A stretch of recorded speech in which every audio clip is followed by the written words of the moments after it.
C'est pour ça qu'il est venu.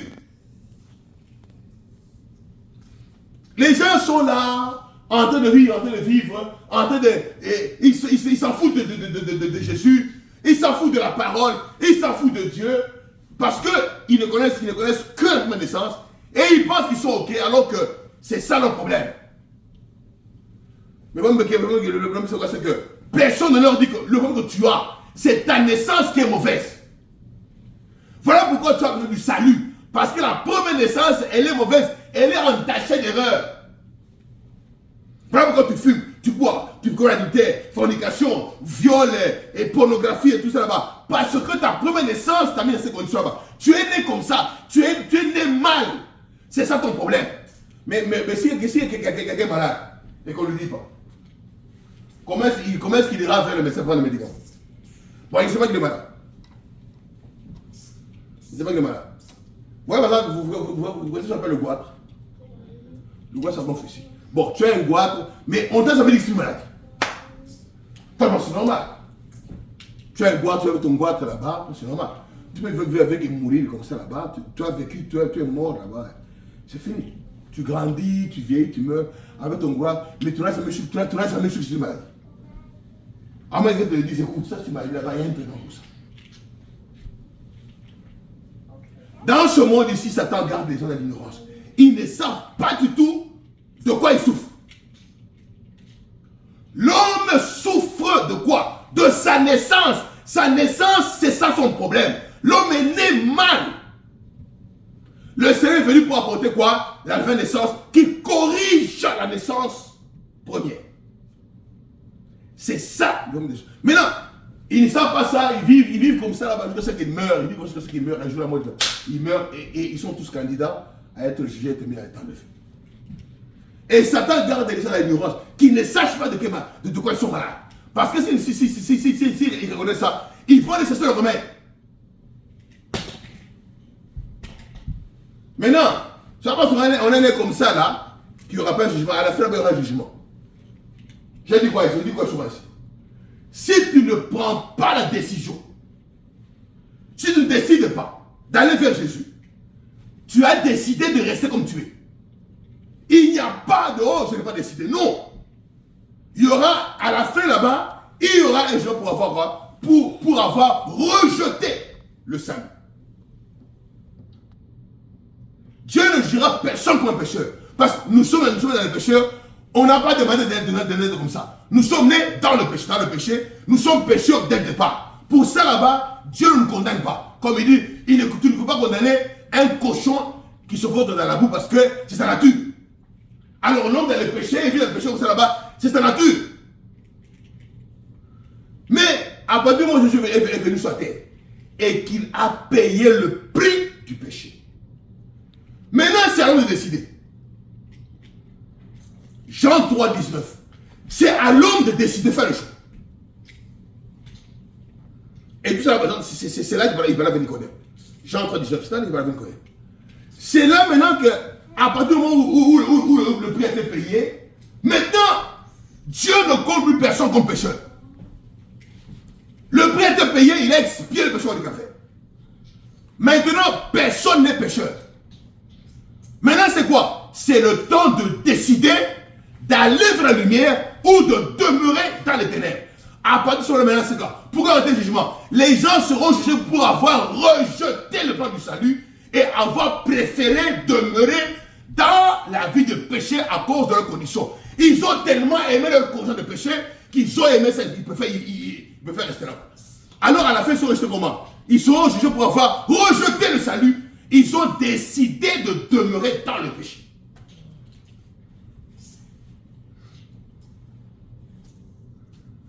La lumière étant venue, les hommes ont fait le quoi? Ont fait le choix de demeurer dans les ténèbres. Pourquoi? Parce que leurs œuvres étaient mauvaises. Ils ont refusé la lumière. Les gens seront jugés sur base de leur décision. Et rappelez-vous, c'est sur base de la décision que le Seigneur, dans l'éternité, avait prédestiné. Tu as vu tout ça là-bas. Il a vu ceux qui auraient les désirs de dire, moi, je ne reste dans les ténèbres, tu dois te sauver. Amen. Il a fait quoi? Il a pourvu pour eux d'un moyen pour te sauver. Amen. Ce sont tes propres décisions qui vont t'amener à ta décision finale. Yes. Et Dieu avait déjà vu ça. Le Seigneur est venu pour nous sauver. Il est venu pour sauver les gens. Qu'il sait qu'il a quoi d'avance. Il les a vus à l'avance. Qu'ils avaient en eux le désir de sauver. D'être sauvé. Il les a vus depuis l'éternité.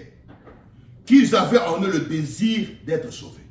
Ils n'ont pas aimé leur vie dans le péché. Ils n'ont pas aimé leurs conditions. Ils voulaient s'en sortir. Il a pour eux des moyens pour sortir. Le jeune homme riche. Il sentait qu'en lui il y avait un vide. Il manquait quoi? La vie éternelle. Comme Nicodème, lui aussi est parti voir Jésus. Maître, j'ai une question. Lui aussi demande, lui aussi manque de discernement. Il ne sait pas que celui qui est devant lui, c'est la vie éternelle lui-même. Il lui demande, maître, que faut-il faire pour avoir la vie éternelle? Jésus le regarde. Jésus dans la parole peut discerner automatiquement le cœur de l'homme. Il lui dit, que dit la loi? La loi m'a dit ça, il a fais-le, pratique la loi. Il dit, maître, je l'ai pratiqué depuis mon enfance, j'ai fait tout ça là-bas, mais je sens que je manque quelque chose, je manque la vie éternelle. En moi, il manque, je la vie éternelle. Jésus, contacte son esprit. La parole, contacte son esprit et lit dans sa vie. Et il voit son problème. Il voit quel est son problème. Il voit son problème. Il lui dit ceci. Va, prends tout ce que tu as comme richesse. On appelle le jeune homme riche. Il dit, vends-le, va vendre tout ça là-bas et donne le pauvre. Vends-le et donne le pauvre. Il voulait comment on va l'éternel. On lui dit, voilà, fais comme ça. Quand il entend ça, son cœur se brise parce qu'il avait beaucoup de richesses. Il a vu qu'il allait perdre ses richesses. Maintenant, là, on lui mettait devant lui maintenant les richesses et la vie éternelle. Qu'est-ce que tu choisis? Il a fait le choix. Attendez, il était déjà riche. Oui. Il était déjà riche. C'est comme nous, j'ai dit ici. Nous sommes déjà dans les ténèbres à cause de la première naissance. Quand tu entends la parole maintenant, si tu dois prendre la décision de faire quoi? De quitter la condition et d'aller vers la lumière. Tu dois prendre une décision. Vous vous rappelez l'esclave en Israël, l'esclave, le jour du jubilé, quand la trompette sonnait, il devait prendre la décision de faire quoi? De déposer la houe. Il dépose la houe et il part libre.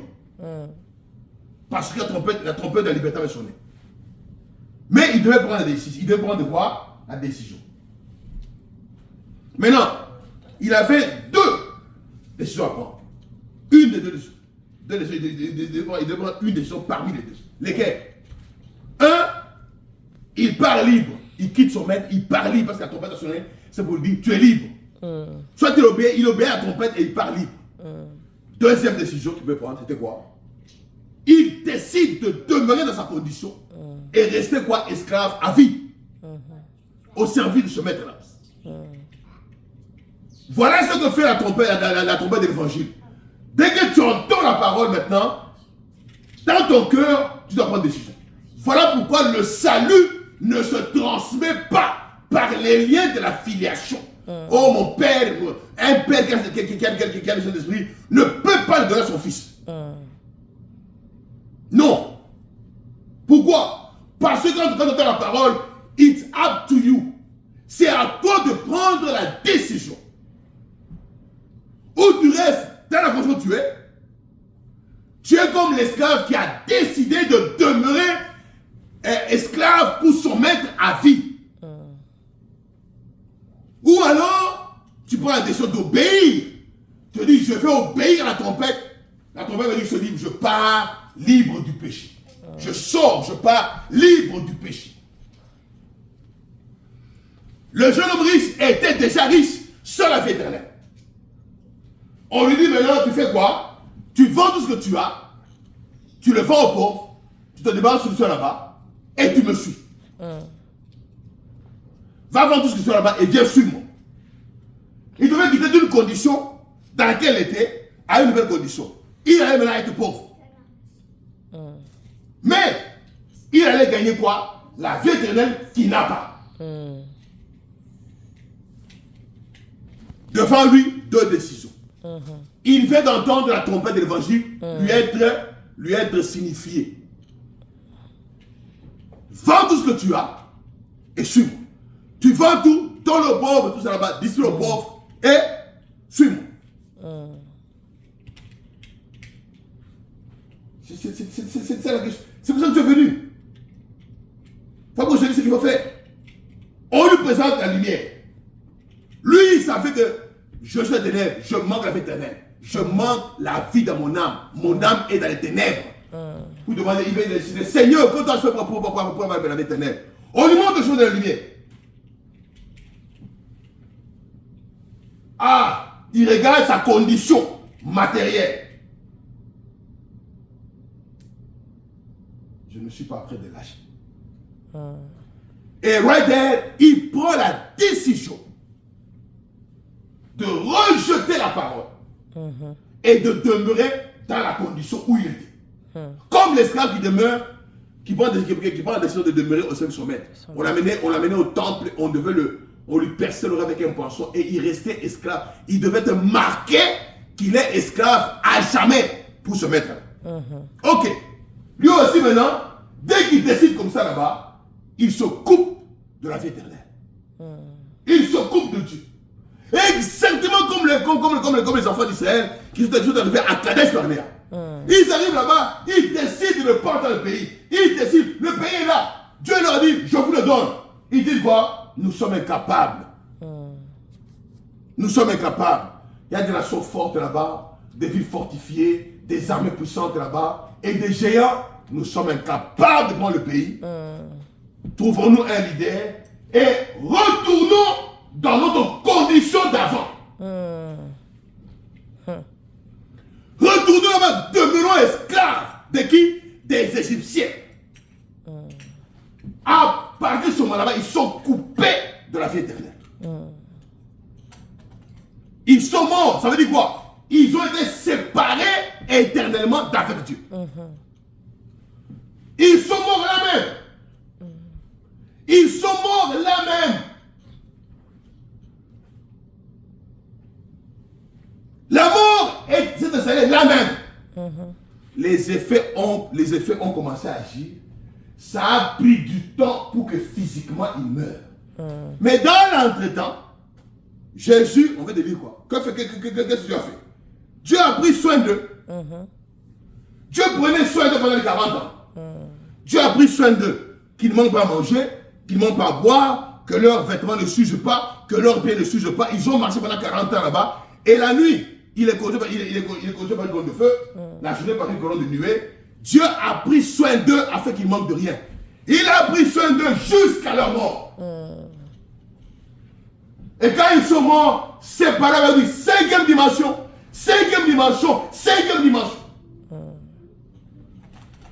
Le jeune homme riche. Oh! Dès qu'il a entendu ça, il était triste. Il a rejeté le message de son salut. Il a tourné les talons.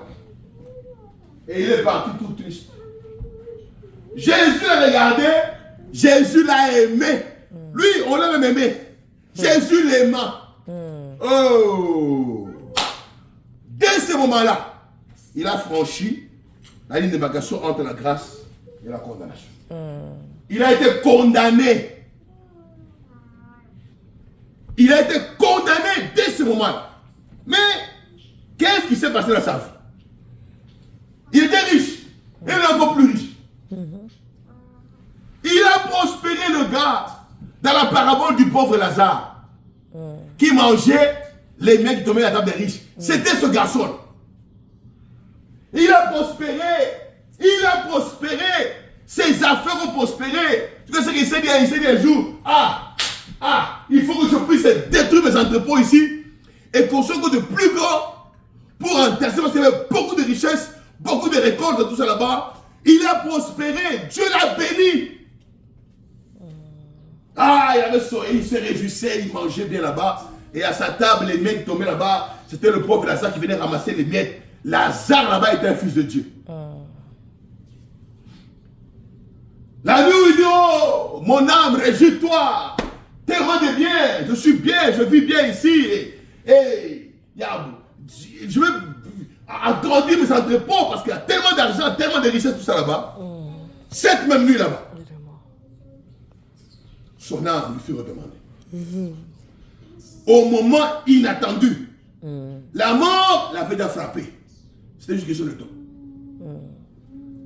Son âme fut redemandée. Il se retrouva où? Dans la 5e dimension. Là où vont les pécheurs, les désobéissants. Vous là. Quelques temps après, Lazare qui voyait manger les miettes là-bas et en train de se partager, en train de se diviser les miettes avec les chiens. Il voit Lazare aussi qui entre où? Dans le paradis. Entre la 5e et la 5e dimension, il y avait un grand fossé. Il n'y a pas moyen de traverser de l'un à l'autre. Il reste là-bas, il regarde comme ça, il voit Lazare. Mais quand il parle là-bas, on l'écoute, eux ils parlent, il entend ici. Il voit Lazare là-bas, accueilli, Lazare consolé par qui? Par le patriarche Abraham. Le jeune homme riche. Oh, Père Abraham, j'ai encore des frères dans ma maison.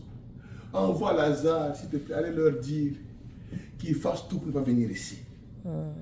Il leur a dit quoi? Ceux-là, t'en fais pas. Ils ont Moïse et les prophètes qui les écoutent. Oui, mais si quelqu'un vient des morts et qui leur parle, ils vont mieux comprendre. Ils ont Moïse et les prophètes. S'ils ne croient pas Moïse et les prophètes, même si quelqu'un vient des morts, ils ne vont pas le croire. Abraham qui lui dit ça. Ils ne vont pas le croire. Et il était là, dans les tourments, pendant que Lazare était là-bas dans la consolation. Je te mets dans ceci. Frère, c'est quoi?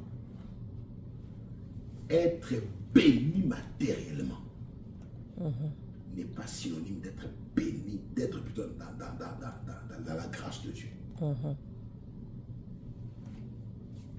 Être béni matériellement, ça ne veut pas dire que tu es dans la grâce de Dieu. Ça ne veut pas toujours dire ça. Attention, Abraham était riche. Abraham était béni. Job était riche. Ok? Je ne dis pas dans l'accord de Christ, tout le monde est pauvre. Non. Job était riche, Abraham était riche. Isaac a hérité tout de son père, il était riche. Jacob était riche. Vous voyez? Joseph, en parlant même. Numéro 2 dans le monde, était riche. Ok? Ils ne sont pas tous pauvres. Mais être riche, ok, n'est pas toujours synonyme que Dieu, tu as sa bonne grâce. Le jeune homme riche a été béni. Juste le temps. Il quitte la terre. Il était déjà condamné. Pourquoi? Pour avoir fait le choix de demeurer dans sa condition, il a rejeté la parole de lumière qui est venue à lui. Beaucoup de gens rejettent la parole de Dieu, prennent la mauvaise décision et ils meurent. Et in between, ils vont prospérer, même dans l'église, prospérer, alors que la grâce, ils sont dans la grâce, ils sont tombés dans la disgrâce depuis longtemps. Ils sont dans la grâce et ils sont là, ils sont bénis. Et quand il termine sa vie, 5e dimanche. Ça vous voyez? Nous sommes ici, tel frère est mort, tel frère en Christ. Mais lui, il se trouve là-bas en bas, dans la prison. Pourquoi?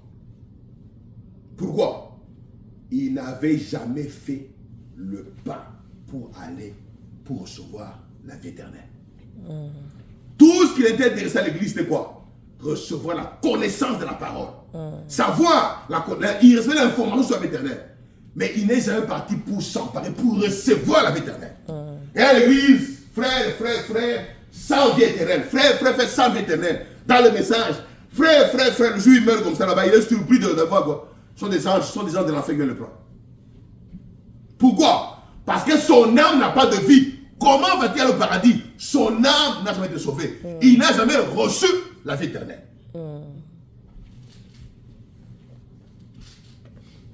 Ok? Tu as compris?